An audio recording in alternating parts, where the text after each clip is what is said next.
بسم اللہ الرحمن الرحیم عزیز طلبہ السلام علیکم۔ آج کے سبق میں ہم پڑھنے جا رہے ہیں عرائض نویسی، جس میں ہم پڑھیں گے پانچویں درخواست، جس کا عنوان ہے صفائی کے لیے درخواست۔ تو آئیے آج کے سبق کا آغاز کرتے ہیں۔ بخدمت ہیلتھ آفیسر صاحب، جھنگ کارپوریشن، یہ اس نے لکھا ہے، لیکن ہم جو ہے وہ جگہ کا نام لکھنے کی بجائے عزیز طلبہ امتحانی نقطہ نظر سے ہم الف ڈیش بے ڈیش جیم جو ہے وہ لکھیں گے، تو یہ ہماری لائن ہو جائے گی مکمل۔ بخدمت ہیلتھ آفیسر صاحب، کوما ڈال دیں گے، پھر الف بے اور جیم، بیچ میں ڈیش جو ہے وہ ڈال دیں گے، ہماری لائن مکمل۔ اس کے بعد دوسری لائن میں ہم لکھیں گے موضوع، یعنی عنوان، اس کی عنوان کے آگے موضوع کے آگے ہم لگائیں گے رابطہ کی علامت، یہ دو نقطے لگائیں گے اور لکھیں گے درخواست برائے صفائی ستھرائی، اور تیسری لائن میں ہم لکھیں گے جناب عالی۔ جناب عالی کے آگے جو ہے وہ ہم ندائیہ کی جو ہے وہ علامت لگائیں گے۔ یہ تین لائنیں لکھنے کی بجائے، یہ چیزیں لکھنے کی بجائے اس کے بعد ہم درخواست کا نفس مضمون جو ہے وہ تحریر کریں گے۔ گزارش ہے کہ ہمارے محلے میں خاکروبوں نے آنا چھوڑ دیا ہے۔ خاکروب کہتے ہیں صفائی کرنے والے کو، جھاڑو جو دیتا ہے محلے کو، جو صاف کرتا ہے، اس کو کہتے ہیں خاکروب۔ ہر گلی اور کوچے میں غلاظت کے ڈھیر لگے ہوئے ہیں۔ ہر گلی اور کوچے میں جو ہے وہ غلاظت، گندگی جو ہے وہ بکھری ہوئی ہے، گندگی بکھری پڑی ہے۔ بدبو کے بھبوکے اٹھ رہے ہیں، یعنی کہ جو بو ہے، بدبو ہے، وہ جو ہے وہ وہاں پہ بہت زیادہ ہو گئی ہے۔ محلے پر بدبو کا تسلط ہے، وہ کہتے ہیں کہ جو محلہ ہے اس کے اوپر بدبو نے جو ہے وہ قبضہ کر لیا ہوا ہے، یعنی کہ بدبو جو ہے وہ وہاں پہ ہے۔ اس پر مزید یہ کہ موسم برسات آ رہا ہے، مزید یہ کہ برسات کا موسم آ رہا ہے، جو گندی گلیوں اور محلوں میں بیماریاں پھیلا دیا کرتا ہے۔ اس کی وجہ سے جو ہے وہ بیماریاں زیادہ پھیلتی ہیں۔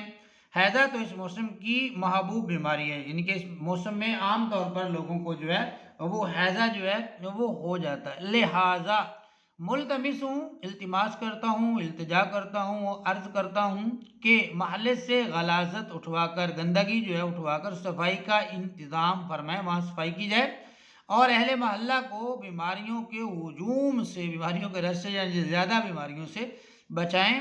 زیادہ آداب۔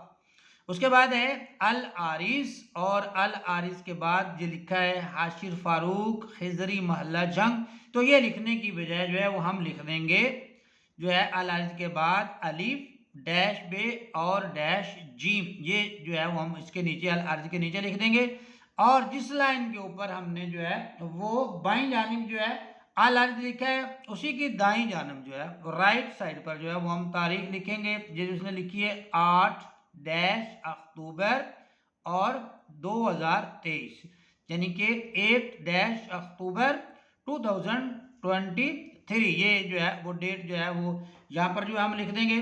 تو یہاں پر ہماری درخواست جو ہے وہ مکمل ہو جائے گی۔ نمبروں کی تقسیم کچھ اس طرح ہو جائے گی کہ پہلی لائن جو ہے بخدمت ہیلتھ آفیسر صاحب کے نام جو ہم لکھ رہے ہیں تو اس کا 1 نمبر ہوگا، آگے موضوع کا جو ہے وہ 1 نمبر ہوگا، اور جناب عالی کا جو ہے وہ 1 نمبر ہوگا۔ اس کے بعد جو ہے یہ درخواست کا جو نفس مضمون ہے، اس کے جو ہے وہ 5 نمبر ہوں گے، نفس مضمون کے 5 نمبر ہوں گے، اور پھر العارض کا 1 نمبر ہوگا، اور 1 نمبر جو ہے یہ تاریخ کا ہوگا، تو 10 نمبر جو ہے وہ پورے ہو جائیں گے، یعنی کہ 1 2 3 اور 5 8 9 اور 10 نمبر جو ہے ہمارے ہوئے مکمل۔ لیکن عزیز طلبہ ایک چیز کا ہم جو ہے وہ خصوصی طور پر ہم جو ہے وہ خیال رکھیں گے کہ جب بھی ہم درخواست کا نفس مضمون تحریر کرتے ہیں تو اس میں چند چیزوں کا جو ہے وہ خیال رکھتے ہیں۔ ایک تو املا کی غلطیاں نہیں کرتے، عبارت جو ہے وہ املا کی غلطیوں سے پاک ہونی چاہیے۔ دوسرا جو ہے کٹنگ ہم اس کے اندر جو ہے وہ نہیں کرتے، لفظوں کو کاٹتے نہیں ہیں۔ اور تیسرا جو ہے جو اس کے پنکچویشن ہے، اس کے رموز اوقاف ہیں، ان کا برمحل جو ہے موقع کی مناسبت سے جو ہے وہ استعمال کرتے ہیں، تو پھر اس کے ہمیں جو ہے وہ 5 نمبر جو ہے وہ مل جایا کرتے ہیں۔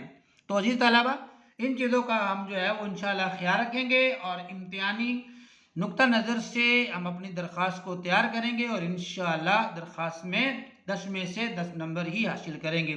تو جی طلبہ یہاں پر ہمارا جو ہے آج کا سبق ہوا مکمل. ملتے ہیں انشاءاللہ اگلے سبق کے ساتھ. تب تک کے لیے اپنا بہت سا خیال رکھیے گا. اللہ حافظ.